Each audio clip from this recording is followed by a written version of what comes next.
And welcome to the first episode of The Big Deal. I'm Errol Louis, national political anchor at Spectrum News. This program will focus on the biggest deal there is in America, the future of our country. Every Friday night, we'll look at the issues that are shaping our nation with the help of our Spectrum News teams all around the country, and we'll look at the politics involved. Sometimes the issues get tangled, and we'll try to help you straighten them out. We'll also tell you what you need to know about the race for president. We begin our first broadcast with the topic of immigration. Public safety and crime reduction is a top priority for my administration and for me. Now the United States is being overrun by the Biden migrant crime. Don't you think we need to have mental competency tests for anyone over the age of 75? This past Tuesday, President Joe Biden and former President Donald Trump easily won their primaries in the state of Michigan. And a few days later, in a moment of political drama, there was a Texas showdown as both Biden and Trump visited the southern border separately on the same day. The candidates were just 300 miles apart, meeting with border security officials and putting the focus on immigration. The two will likely be rivals once again in November, and each is seeking an advantage on an issue that's on the minds of many voters. Our chief national political reporter, Josh Robbins, starts us off tonight with a look at what Biden and Trump promised at the border and how this general election is all but underway, even while many primaries remain on the calendar.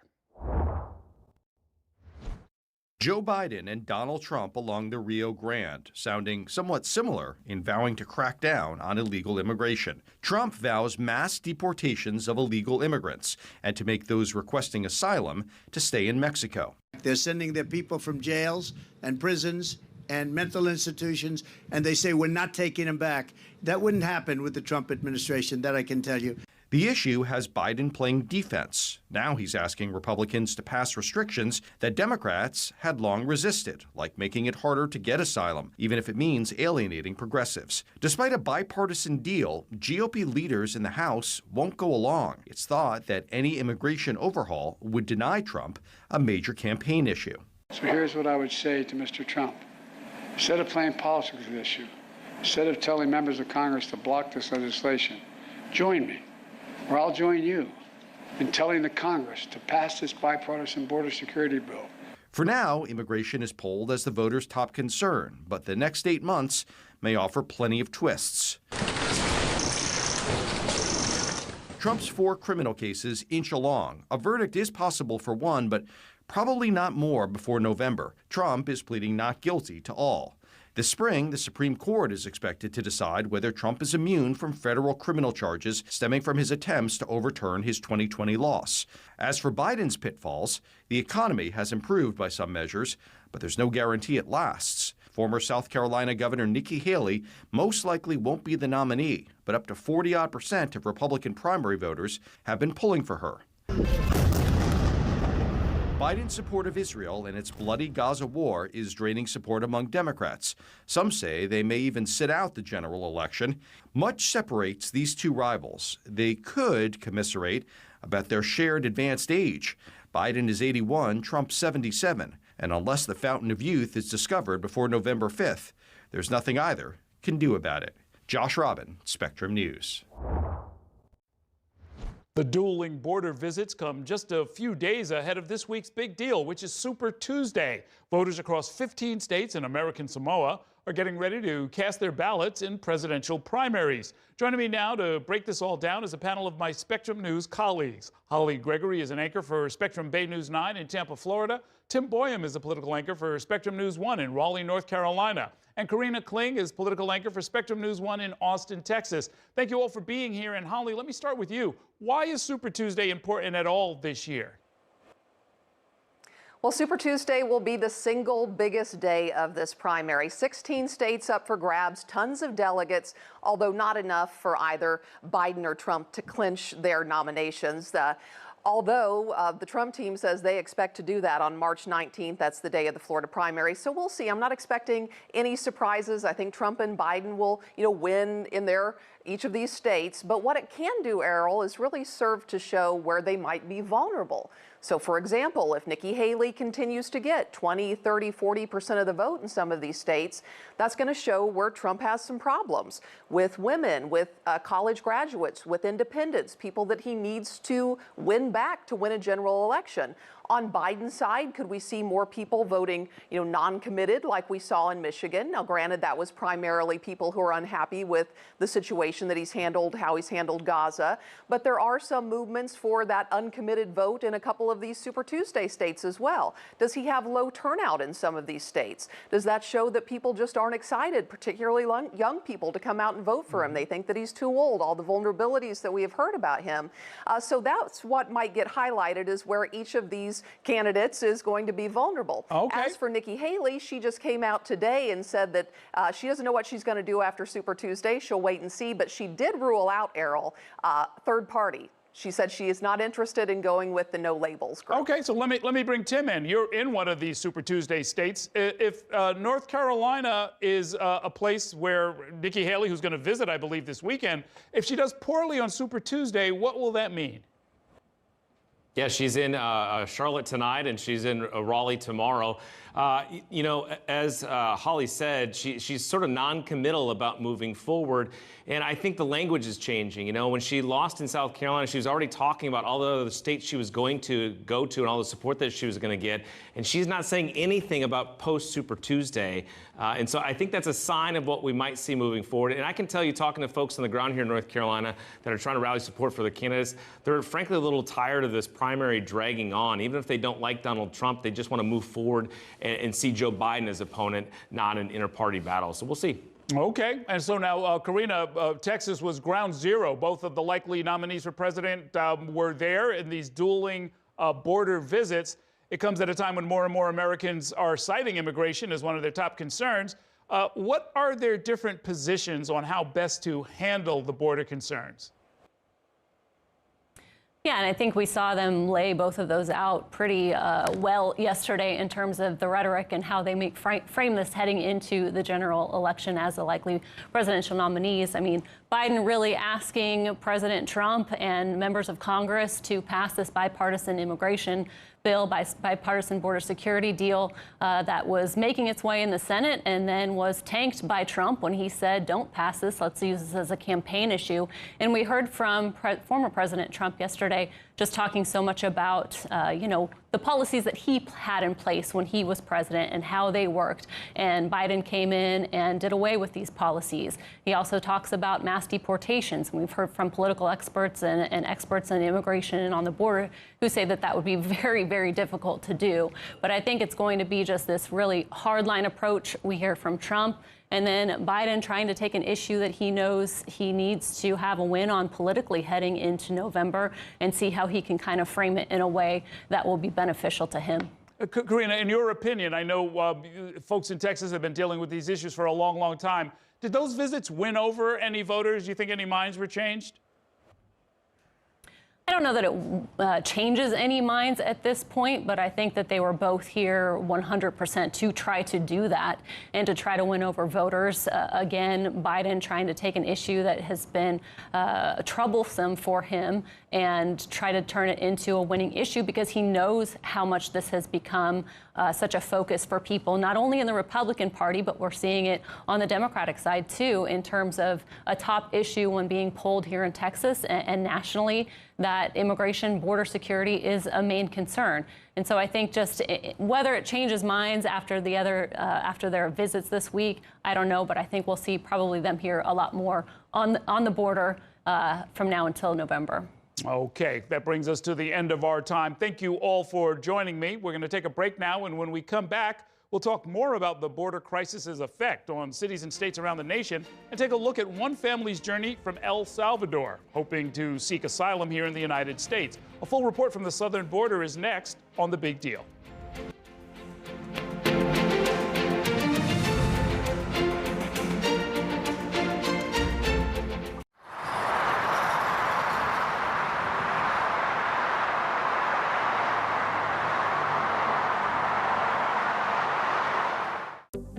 Spectrum News Plus. News from a new perspective. dedicated to refreshing storytelling and empowering communities across the nation. With balanced reporting, providing real context and in-depth coverage 24 hours a day. Here's a look at your forecast across the country. Local stories, connecting communities. We are Spectrum News Plus. Streaming now on the Spectrum News app and free with your Spectrum subscription. Sorry, guys, that took me for... What is this? Well, you know how our T-Mobile home internet can slow down? Uh-huh. Turns out, walls can get in the way. So I fixed it. So instead of getting us Spectrum internet, which is fast and reliable 24/7, you got us internet that can be blocked by walls. Yes, but I think I fixed it. By smashing a hole through our wall. Well, technically, walls. Yeah, I might not want to go in the dining room. Don't settle for T-Mobile cell phone internet. Kids are natural. This is why I don't leave the house. Get faster, more reliable internet speeds with Spectrum. When I never graduated from high school, I realized I wanted to go back to school because I didn't want to work these back-breaking jobs the rest of my life. With the help of my father and having my son, that was all the motivation that I needed to come back to school. I felt accomplished, made me feel that I could take on whatever challenges life throws at you. Find free adult education classes near you at finishyourdiploma.org. When I was in foster care, I never knew when I would have to move. So I always had my suitcase ready to go. Then one day, I was adopted. My new parents opened their hearts and home to me. My parents cook my favorite breakfast for me every morning. My parents take me on trips I never thought I would go on. They gave me a home and an even better reason to use that suitcase. My parents aren't perfect, but they're perfect for me.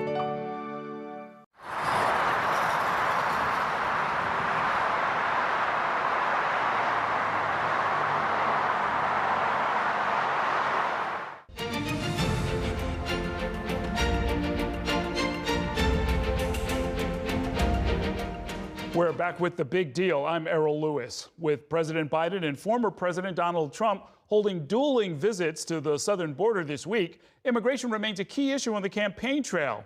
Thousands of migrants are making their way through South and Central America, many seeking to flee war, persecution, crime, and poverty. They travel through Mexico and cross the border into multiple states. And while border communities have long been feeling the effects of new arrivals, over the last 2 years, cities throughout the nation are also reaching a tipping point. In Texas, individual cities, as well as the state government, have put more than 100,000 migrants on buses and sent them to northern cities, including New York City, Chicago, and Washington, D.C. In fact, those cities are at the forefront of calls for more federal assistance, as critics say that comprehensive border legislation is needed. Last year, the U.S. Border Patrol apprehended more than 2.5 million people crossing into the country. Spectrum News border reporter John Salazar has more about the journey of one family from El Salvador in this report. Every Sunday morning, Pastor Julio Vasquez reminds his congregation to remember all people who endure dangerous and arduous journeys seeking safety and opportunity. The Eagle Pass pastor does much more than simply pray for the migrant. Vasquez opens his doors to help new arrivals in America. Vasquez says they are brothers and sisters in Christ and know many flee unimaginable violence. Like this family of 5 from the notoriously dangerous country of El Salvador. They arrived in the U.S. a few days ago with immigration papers in hand. They chose to enter legally, despite seeing so many others take the chance to cross illegally, a decision made to avoid the dangers of crossing the Rio Grande with their 3 children. The process to do it the right way took an entire year. In late 2022, they left Central America, seeking refuge at a shelter in Mexico City. They sought legal assistance for help getting to the U.S. and got nowhere. They eventually learned about the CBP-1 app, used to secure a place in line to seek asylum at the border. It took 4 months of attempting to get an appointment for the day to finally come. The family landed a scheduled appointment to cross this international bridge to safely and legally walk into Eagle Pass, Texas, a border town making the regular news cycle for record-setting illegal crossings. In that 1 year, hundreds of thousands of others crossed the same border. No waiting, no seeking help from an attorney, no spending extra time searching for a way to feed a family. They turned themselves in. Many were processed, then released with a court date in hand. El aviso de comparecencia. But this family says they did not want to jeopardize their asylum claim by crossing between ports of entry, like the thousands we've documented since the current immigration crisis began. John Salazar joins me now from along the border in Brownsville, Texas, with more. And good evening, John. What are you seeing there at the border? Well, I can tell you that this object you see behind me, Errol, is not very familiar to many people outside of Texas, but that is Trump-era border wall that was put up here. Now, this winter, the numbers have gone way down with illegal immigration. The Rio Grande Valley and Eagle Pass, which has made many news cycles across the nation, were hammered this past spring. This summer, those numbers shut down significantly at the end of December. But still, you've got the state of Texas, who also is now in the game of border security. Some $11 billion has been spent by Texas taxpayers to try to reduce some of this migration, which comes in between ports of entry.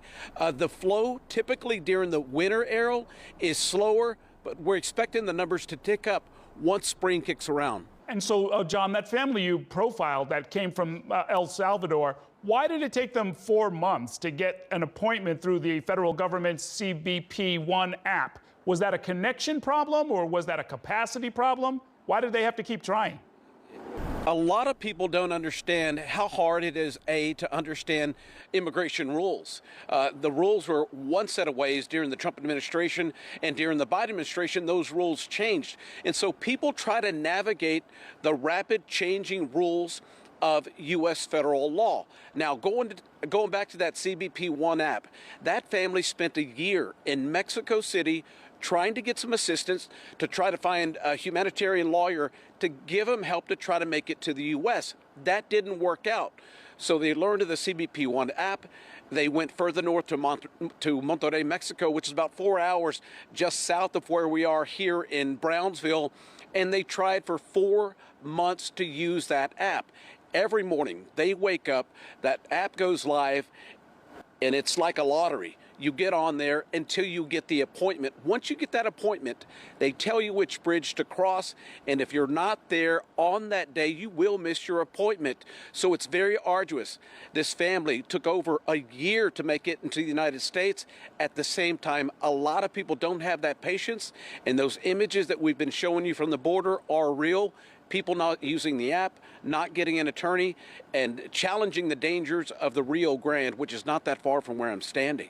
So, John, in addition to those dangers, why do a majority of migrants choose to take the risk and cross illegally, since they're going to end up essentially in custody, basically arrested, even if they do make it to the other side, right?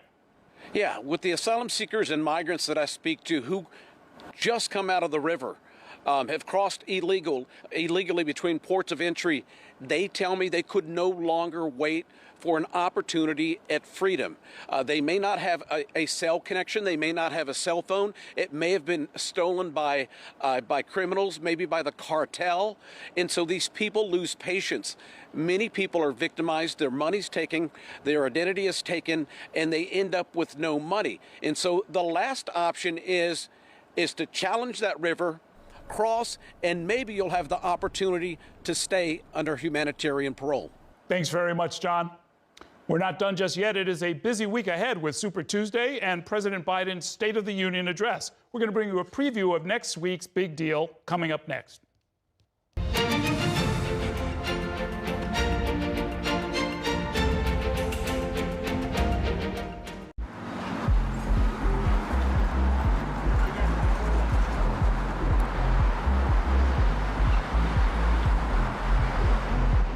An answer to one of society's biggest questions may be found in the youngest minds. Does poverty impact a child's development, their performance in school? The hypothesis that mothers who have access to cash raise babies with stronger brain development. The basis of the baby's first year study is really to understand whether providing economic support would change children's trajectories. Exploring your health, budgeting for brain development. Available on all your favorite devices.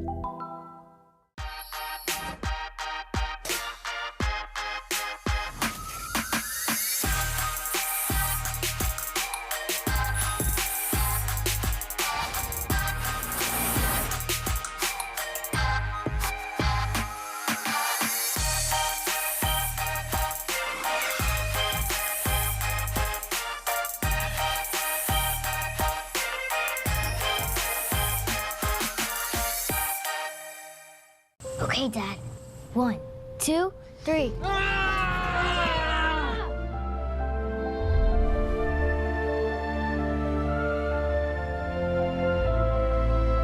You saved me. Dad? Are you okay? I'm fine, dear. Your hero needs you now, and AARP is here to help. Find the care guides you need at aarp.org/caregiving. I don't remember how it started. Go to that. Our back and forth. It always came back. Dad! You probably don't remember what you told me, That was perfect. but I heard every word.